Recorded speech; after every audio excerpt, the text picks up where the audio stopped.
नमस्कार, मैं हूं मोहम्मद आसिफ और आप देख रहे हैं एसपीएन 9 न्यूज़। अडानी घोटाले का जो मामला है वो अब तक थमा नहीं है और इसकी वो सबसे बड़ी वजह यह है कि कांग्रेस लगातार उस मामले को लेकर हमलावर है। सबसे पहले 10 फरवरी, उसके बाद जो है हमारा आपने देखा कि किस तरीके से कोर्ट की जब सुनवाई हुई तो उसके बाद और भी कांग्रेस हमलावर होना शुरू हो गए। इस बीच में फिर बीबीसी का भी मामला सामने आ गया कि जब वहाँ जो है आईटी के रेड पड़ते सामने आए।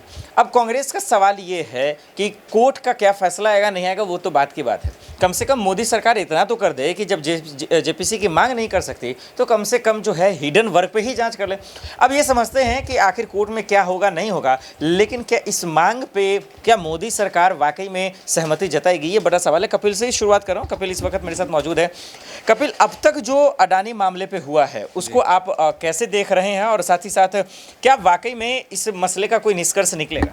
देखिए, अगर फिलहाल की बात करी जाए तो इस पर कोई बड़ा निष्कर्ष निकल पाएगा ये कहना मुश्किल है, क्योंकि सुनवाइयों का दौर शुरू हुआ है। बल्कि अभी कांग्रेस ने जिस तरीके से उनकी जो नेता हैं जया, उन्होंने याचिका दायर की है, उस पर कहा गया है कि एसबीआई और एलआईसी के जो तमाम शेयर हैं उस अडानी की कंपनियों में किस तौर पर जो है वो निवेश किया गया, वो तमाम सवालों को लेकर जो है वो कहीं ना कहीं कोर्ट में अभी ये डिसाइड नहीं हुआ है कि इस पर सुनवाई होगी भी या नहीं आने वाले टाइम में। तो मुझे लगता है कि चुनाव आ जाएंगे, 2024 के जो चुनाव है वो काफ़ी नज़दीक है, लगभग 8 महीनों का समय बचा है और उसके बाद जो आपको पता है कि अगर सरकार बन जाती है तो फिर सब भूल जाएंगे। तो फिलहाल अगर देखें तो बड़ा मुश्किल नजर आ रहा है। कपिल, एक जो बड़ा सवाल है वो ये कि विपक्ष का कहना है और उनके आरोपों से यही लग रहा है कि मोदी सरकार दरअसल अडानी ग्रुप को जो बचा रही है या फिर उन पर अपनी टिप्पणी करने से जो बच रही है या जांच पड़ताल कराने से जो बच रही है, दरअसल 2024 का चुनाव है, इस वजह से आप इसको कैसे देख रहे हैं? देखिए, बिल्कुल सही बात है कि 2024 का चुनाव है और आम चुनाव में कहीं ना कहीं बीजेपी कोशिश करेगी जीतने की।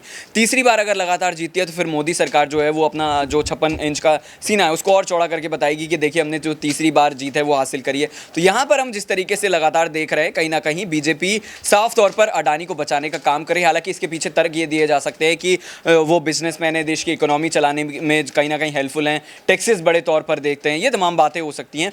लेकिन साफ तौर पर अगर हम देखें तो बीजेपी कहीं ना कहीं बचाने की कोशिश करेगी। अगर अडानी के ऊपर तलवार लटकती है तो फिर मोदी सरकार भी कहीं ना कहीं जाती हुई दिखेगी। तो साफ तौर पर दोनों का सीधा संबंध है और आप देख रहे हैं कि क्या चल रहा है। बिल्कुल, बहुत बहुत शुक्रिया कपिल।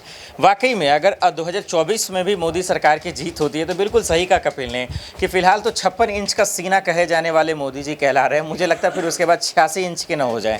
बहरहाल, लेकिन इससे बड़ा सवाल ये है, प्रांशी मेरे साथ मौजूद है। प्रांशी, हमारा आपने देखा कि सुप्रीम कोर्ट में भी सुनवाई हुई। सुप्रीम कोर्ट ने कहा निवेशकों का पैसा सुरक्षित है कि नहीं, इस बात पे बताएं। सेबी पे फटकार लगाया उन्होंने। लेकिन मोदी सरकार आगे क्यों नहीं बढ़ रही है अडानी मामले को लेकर? हिडन वर्क पे ही कम से कम कार्रवाई करवा लेते, क्यों नहीं हो पा रहा? देखिए, जैसा कि आपने यहाँ पे सवाल पूछा है कि आखिरकार मोदी सरकार आगे क्यों नहीं बढ़ रही है, तो कहीं ना कहीं अगर मोदी सरकार आगे नहीं बढ़ती है तो कहीं ना कहीं वो बातें यहाँ पर साफ होती हुई नजर आएंगी कि शायद यहाँ पर मेहरबानी देखने को मिल रही है। राहुल गांधी जिस तरीके से सवाल खड़े करते हुए नजर आए हैं, मल्लिकार्जुन खड़गे, पूरी की पूरी कांग्रेस पार्टी यहाँ पर यही बात कहती हुई नजर आ रही है कि कहीं ना कहीं यहाँ पर दोस्ती काफ़ी गहरी है और मेहरबानी उनकी नजर आ रही है। तो शायद ये बातें यहाँ पर कहीं ना कहीं निकल कर आ सकती हैं।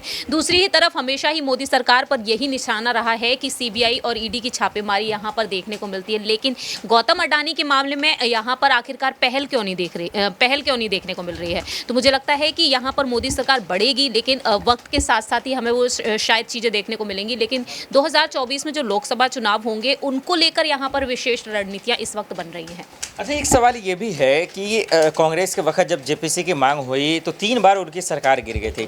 क्या मोदी सरकार को डर लगा हुआ है जिसकी वजह से इन पे वो तवज्जो नहीं देते हैं? संसद में भी उन्होंने बातें नहीं रखी और अगर बात करें प्रेस कॉन्फ्रेंस में भी वो बातें नहीं रखी। क्या वाकई में मोदी सरकार पर कोई बड़ी आफत आ जाएगी जिसकी वजह से वो जेपीसी मांग पे तवज्जो दे ही नहीं रहे? जाहिर सी बात है, ऐसा हो भी सकता है, क्योंकि मोदी सरकार के नेतृत्व में जो भी फैसले लिए गए हैं उन फैसलों पर हमेशा ही कांग्रेस ने आपत्ति जताई है। धरना प्रदर्शन करते हुए नजर आते हैं, सड़कों पर उतरते हुए नजर आते हैं। ब्लैक डे भी वह मनाते हुए हमने देखे थे बीते साल, महंगाई बेरोजगारी को लेकर देखकर। तो अब देखा जाए यहाँ पर गौतम अडानी मामले में अब कहीं ना कहीं जेपीसी की मांग जो उठती हुई नजर आई, तो कहीं ना कहीं वो डर भी यहाँ पर जरूर जाहिर होता हुआ नजर आ सकता है। क्योंकि हाल ही में देखा जाए तो पूरा ही विपक्ष एकजुटता का संदेश दे रहा है। तो पूरे विपक्ष से हमेशा ही पीएम मोदी का यही कहना रहा कि एक शख्स इतना भारी पड़ रहा है कि पूरे विपक्ष को एकजुट होना पड़ रहा है। लेकिन बात यहाँ पर इस एंगल से भी देखी जा सकती है कि कहीं ना कहीं पूरे विपक्ष से अब बीजेपी कहीं ना कहीं डरती हुई भी नजर आ सकती है, क्योंकि यहाँ पर 2024 के लिए राहुल गांधी ने खुद को आगे कर लिया है। तो गौतम अडानी का जो मामला है कहीं ना कहीं यहाँ पर एक नया मोड़ ले चुका है राजनीतिक लिहाज से, तो मुझे लगता है कि यहाँ पर मोदी सरकार के लिए और भी बड़ी चुनौतियां अब राहुल गांधी खड़े करते हुए नजर आ सकते हैं। एक आखिरी सवाल प्रांशी, जो सबसे अहम है, अभी आपने देखा बीबीसी डॉक्यूमेंट्री और बीबीसी के दफ्तर यानी ऑफिस में किस तरीके से छापेमारी हुई और उसके बाद कांग्रेस हमलावर हुई। कांग्रेस कह रही है कि भाई हम तो इंतजार कर रहे थे कि जेपीसी का मांग होगा, उस पर जांच होगी। अब सवाल ये कह रहे हैं कि हर जगह जब ईडी सीबीआई जा सकती है, विपक्ष के तमाम नेताओं पे जा सकती है, तो फिर आखिर अडानी के कंपनी पर क्यों सीबीआई नहीं जा रही? विपक्ष की इस मांग को कैसे देख रही हैं आप?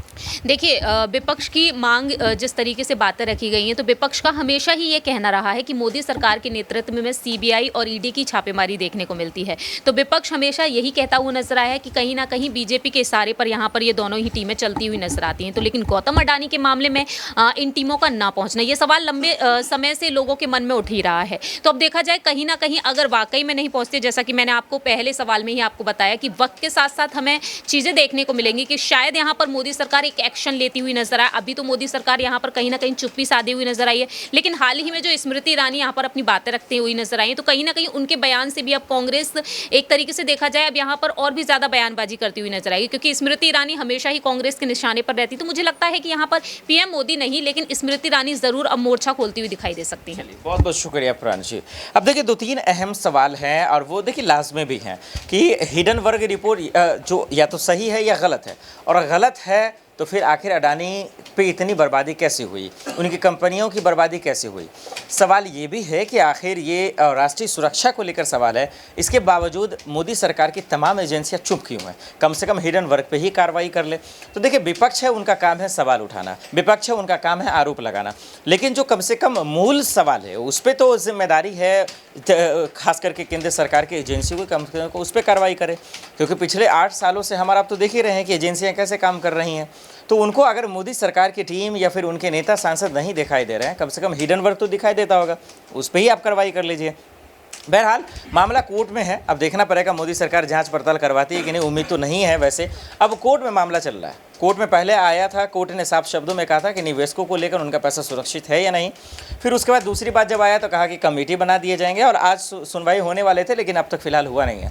जो रिपोर्ट्स आएंगे हम अब तक तो पहुंचा देंगे, लेकिन सबसे अहम सवाल ये कि आम आदमी पार्टी के सांसद संजय सिंह ने साफ शब्दों में कहा था कि ये जो देश का सबसे बड़ा घोटाला है, जो अडानी घोटाला हुआ है, जो जिसमें लोगों के पैसे बर्बाद होंगे, जो सबसे बड़ा अकाउंट का हेराफेरी है, इसमें मोदी जी का भी हाथ है। ये बार बार संजय जी कह रहे हैं। अब मेरा सवाल है कि इतना बड़ा वो आरोप लगा दिए और वाकई में जब ये सही नहीं है, गलत नहीं है, फिर उन पर कार्रवाई क्यों नहीं हुई है? क्योंकि देश के पीएम को लेकर इतना बड़ा कोई बयान दे दे, इसके बावजूद मोदी सरकार की चुप्पी ये बताती है कि कहीं ना कहीं भैया झोल तो है, और इस झोल का खुलासा तो तभी होगा ना जब जांच पड़ताल होगा। बहरहाल देखते हैं मोदी सरकार जी क्या कुछ करते हैं और कोर्ट में फिर फैसला अगला क्या कुछ आता है। आज के लिए इतना ही, मुझे दीजिए इजाजत, आप देखते रहे SPN9 न्यूज़। नमस्कार।